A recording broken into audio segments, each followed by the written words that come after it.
Radio Arc-en-Ciel et Iris vous donnent le sourire. Une matinale VIP en compagnie des deux loustiques en la personne de Yolande et Philippe Schwab.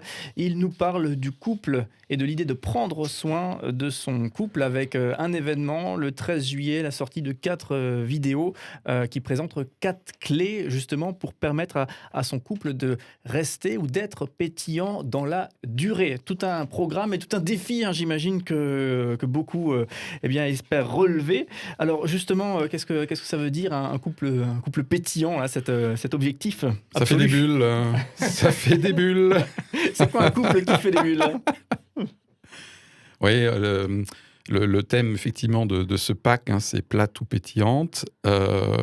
Premier point qu'on aimerait peut-être partager là-dessus, c'est que la pétillance nous semble indispensable. On va voir dans un instant qu'il ne faudrait pas non plus penser qu'elle est seule dans le couple. Ça, c'est le deuxième point. Mais la pétillance est indispensable si on veut durer, quoi. Parce que, je sais pas les autres, mais nous, on n'a pas envie d'être un couple qui donne pas envie. On n'a pas un couple qui est pas en vie. On n'a pas envie de s'ennuyer. On n'a pas envie d'être mort. On n'a pas envie d'être terne. Ça veut pas dire qu'on n'a jamais de face comme ça, mais c'est pas un idéal, quoi. Donc la pétillance, oui. Et pour rester dans la durée, notamment parce qu'il y a des grosses illusions. Je sais que tu aimes bien parler des phases dans la vie de couple. Oui, j'aime bien parler des mathématiques du couple. Ah, les mathématiques du couple.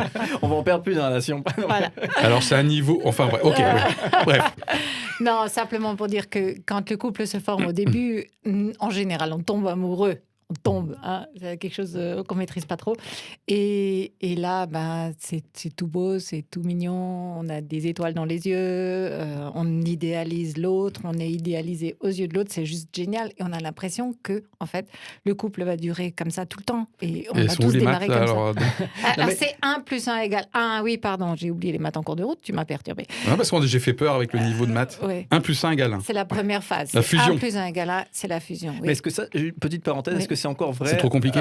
Oui, un petit peu. Est-ce que c'est encore vrai ça à l'ère des sites de rencontres, de la rencontre justement cash, on consomme. Et on s'interrogeait, on repensait à notre histoire avec mon épouse, on se disait ça va être tellement bizarre quoi d'être dans une consommation de. Enfin voilà, c'est quelque chose qui se faisait pas à l'époque et effectivement on a du mal à se projeter dans la façon dont les jeunes, ça fait un peu cliché de dire ça comme ça, mais les gens de manière générale consomment la rencontre aujourd'hui. Oui, mais je vous garantis que c'est pas seulement les jeunes. Oui, j'ai simplifié. Non, c'est vraiment tous les âges. Oui, mais alors c'est là où quelque part on revient à ce qu'on disait. Nos 4 vidéos s'adressent à des couples qui ont envie de durer. Par opposition peut-être à consommer, enfin si je reprends le terme que vous venez d'employer. Nous on n'est pas là pour juger des personnes qui aimeraient, entre guillemets, peut-être consommer du couple. Consommer, j'ai dit J'ai dit consommer, voilà, le lapsus consommer, voilà. Nous, on n'est pas du tout en mode c'est pas bien, mais c'est clair que notre concept, c'est plutôt pour des personnes qui se voient dans la durée, et l'histoire peut démarrer avec un site de rencontre. Tout à fait, je ferme ma parenthèse, du coup. C'est pas grave. Mais voilà une question que nous n'avions pas travaillée. Nous étions du coup, dans les maths, 1 plus 1 égale 1, première phase. La première phase qui est cette phase un petit peu géniale, quoi, quand même, que la plupart des personnes ou des couples que j'accompagne me racontent et me disent on aimerait tellement revenir à ce début. Mais en fait, ce début, il est par définition. Donc on peut avoir l'illusion peut-être à ce moment-là que la pétillance, elle va aller de soi et surtout, elle va être éternelle. Et elle va s'entretenir toute seule, ce qui est faux, en fait. Les bulles disparaissent. Les bulles disparaissent. Voilà. Non, mais c'est vrai parce qu'on arrive à un moment donné. Alors bien sûr, quand je dis les maths du couple, c'est un peu caricatural et les choses se passent pas de manière aussi mathématique et simple. Mais la deuxième phase étant 1 plus 1 égale 2. Ça déjà nous on connaît mieux. Ça tout le monde connaît. Mais c'est juste cette histoire de, à un moment donné, on atterrit, on sort de sa bulle de démarrage et on réalise, waouh, on n'a pas tout à fait sur la même longueur d'onde. J'aurais pas pensé qu'il ou elle était comme ça. Et voilà, les premières tensions. Il y a 2 entités du coup. Alors qu'avant, on a l'impression d'être qu'un, fusion. Là, il y a un côté un peu. Toi et moi. Toi et moi, voilà. Et puis on se rend compte qu'on n'est pas tout le temps pareil, pas tout le temps en phase, et que nos différences qui nous plaisaient, là par contre j'espère qu'elle va me corriger, nos différences qui nous plaisaient peut-être ou qu'on ne voyait pas au début, là elles nous sautent un peu à la tronche. Quoi. C'est vrai que moi parfois je pense à ces couples internationaux, vous savez, elle vient de tel pays, lui vient de France ou l'inverse, etc. Et au début ça doit être formidable. Mais après, après effectivement quand il s'agit de penser famille, de penser construction, et qu'il y en a un qui se déchire par rapport rapport à son identité culturelle, etc. Ouais. Ça doit être extrêmement difficile. C'est difficile, oui.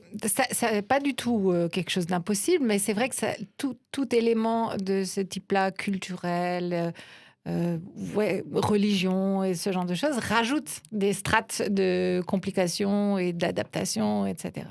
Donc 1 + 1 = 2, donc toi et moi on atterrit, puis après il y a une troisième phase. 1 + 1 = 3, là nouveau on est dans des De drôles nouveau de on est maths. paumé. Voilà, c'est qu'il y a toi, il y a moi, et il y a nous, et il y a le couple, et on construit ce couple. Et pour arriver à... Et beaucoup de couples, de relations de couple cassent au 1 + 1 = 2. C'est-à-dire que le rapport de force est tellement intense à ce moment-là que parfois, c'est pas possible. Et l'objectif aussi de ces 4 vidéos, c'est d'aller vers ce 1 + 1 = 3. C'est de donner des éléments, des envies, d'aller des clés pour aller Le plus loin. principe, c'est qu'à la fois dans cette phase 1 + 1 = 3, c'est qu'à la fois on prend soin du couple en tant qu'entité, mais chacune des entités qui composent le couple ont le sentiment aussi d'avoir leur propre vie, projet en autonomie, dans une bonne autonomie par rapport au couple. C'est-à-dire, on n'est pas dans le couple là où, sans le couple, voilà, j'ai ma propre vie, j'ai mon propre développement. Voilà, donc 1 + 1 = 3, quoi. Donc il y a 3 entités bien distinctes à un moment donné. Et est-ce qu'on retrouve des bulles à ce moment-là, ou est-ce que c'est des bulles différentes peut-être? Enfin, du côté pétillant qui disparaît, ce fameux... Dans cette phase? Ouais, je sais pas. Non, non, je pense que l'idée... Alors, c'est clair que je pense que la pétillance, elle change. Alors, les bulles, elles sont en moyenne, grosses, ou je sais plus quoi. C'est ça, rouge, verte, je sais bleu. Pas, oui. Non, c'est clair que ça ne peut pas être tout à fait la même teneur. Mais l'important, c'est qu'il y ait de la pétillance. Oui, on a des fois, discussions sur ce sujet. C'est souvent moi un peu, d'ailleurs, qui râle un peu en disant « voilà, c'est pas les mêmes bulles. » Yolande, elle accepte beaucoup plus. Et un des points qui est fondamental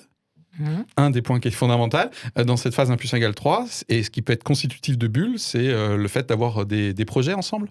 Ouais.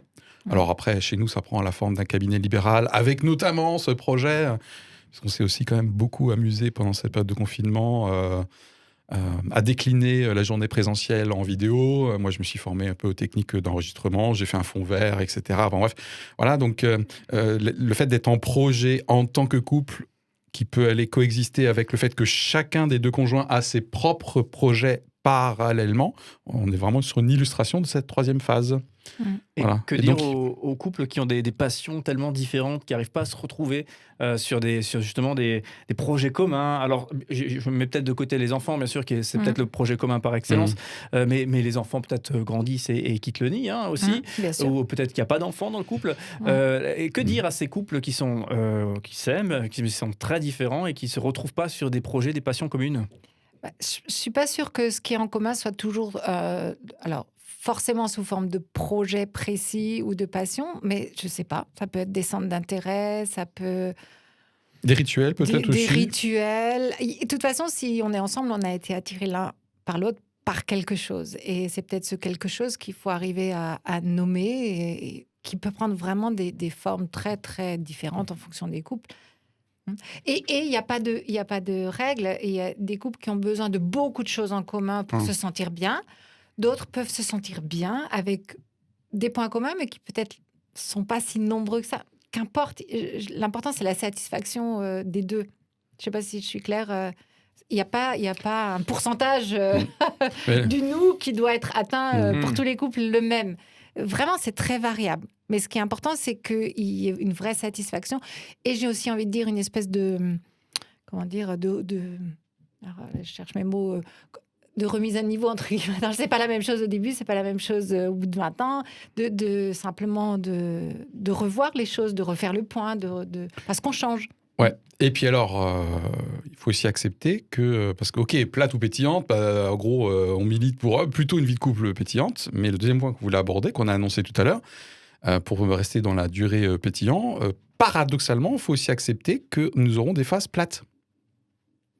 Voilà, c'est-à-dire qu'en fait, c'est pas forcément un idéal. Je sais même pas si on peut vivre tout le temps en mode gzt. On peut couper ça après ou non, mais après ça fait le buzz. Il il y aura forcément des phases plates. Et d'ailleurs, l'être humain a aussi besoin, alors après, bien sûr, ça dépend des personnalités, mais de phases... il y a une certaine sécurité, il y a une certaine routine dans le couple, en fait. Voilà. D'accord, par plate, on peut entendre routine, Oui, mais simplicité. Une bonne routine, tout à fait. Des phases, après, ça, encore une fois, ça dépend des personnalités. Oui, puis là, on utilise des images plates, pétillantes, juste pour faire comprendre. Mais c'est cette idée que la vie de couple, effectivement, elle n'est pas électrique et on ne doit pas chercher, je ne sais pas quoi, toujours sur les sommets, etc. C'est que la routine, et il y a une forme de routine, de rituel, de régularité, stabilité dans notre couple qui est aussi importante. Ouais. Et que je pense l'être humain cherche aussi. Et du coup, une petite dernière question, un petit peu bonus. Est-ce qu'il y a quelque chose... Vous voulez avoir bonus, fantôme piège, à mon avis. C'est ça. Une petite stratégie pour justement dissimuler les choses. Du coup, petite question bonus. Est-ce qu'il y a des pièges types à éviter? Vous savez, on entend souvent des couples qui se déchirent sur les chaussettes qui traînent. Et ils sont bien sûr, le couple en question est bien sûr d'accord pour dire que c'est complètement négligeable, c'est pas important, etc. Et bien sûr, si on les met face à une situation de drame, ils vont trouver ridicule de se fâcher pour des chaussettes qui traînent, et pourtant on a la sensation que des chaussettes qui traînent permettent à des couples de se séparer. Est-ce que vous avez rencontré ça? Est-ce qu'effectivement c'est des détails qui détruisent des couples ou pas? C'est des détails qui sont souvent les symptômes d'autres choses. D'accord. Donc, c'est pas les chaussettes qui sont importantes. C'est juste le révélateur. Ouais. Et il faut creuser un peu. La chaussette peut être, par exemple, je sais pas si c'est un bon exemple pour nous, ça, mais bon, on va pas tout dire à l'antenne. Mais ça peut être un exemple, par exemple, de rigidité personnelle, d'excès de contrôle, par exemple, de contrôle sur la propreté, le rangement, qui peut être tout à fait louable. Hein. Mais si à un moment donné, en tant que conjoint, j'ai quelques rigidités psychologiques sur certains sujets qui se matérialisent sur la chaussette qui traîne, ça peut devenir un danger, effectivement, pour le couple. Ouais, tout à fait. Donc, c'est peut-être plutôt des rigidités personnelles. Après, le deuxième piège hyper classique, évidemment, c'est la communication autour de cette chaussette qui traîne. D'accord. Bah, ouais, voilà. On peut crier range ta chaussette ou le dire autrement, c'est ça? On peut faire de différentes manières. Mais moi, je reste surtout que la chaussette, c'est juste un symptôme de plein d'autres choses. Très bien. Merci beaucoup. On continue de profiter de votre expertise. Donc, dans cette matinale VIP, on parle du couple. Comment prendre soin de son couple. Et c'est bien sûr aussi le thème de l'outil que vous allez sortir le 13 juillet. C'est 4 vidéos qui proposent 4 clés pour prendre soin de son couple. Rendez-vous sur psconseil.com pour avoir toutes les informations. C'est votre site internet que vous avez ensemble pour votre activité. Il y aura également un rendez-vous qu'on peut noter sur Facebook pour ceux qui veulent parler avec vous, dialoguer avec vous. Un rendez-vous Facebook Live le 1er juillet à 20h30, donc sur le Facebook de sur PS le thème Conseil. des idées reçues sur le couple. Voilà, les idées reçues sur le couple. Donc là, bien sûr, on pourra dialoguer avec vous et vous poser des questions et peut-être prolonger effectivement cette phase de prise de contact pour ceux qui vous découvrent.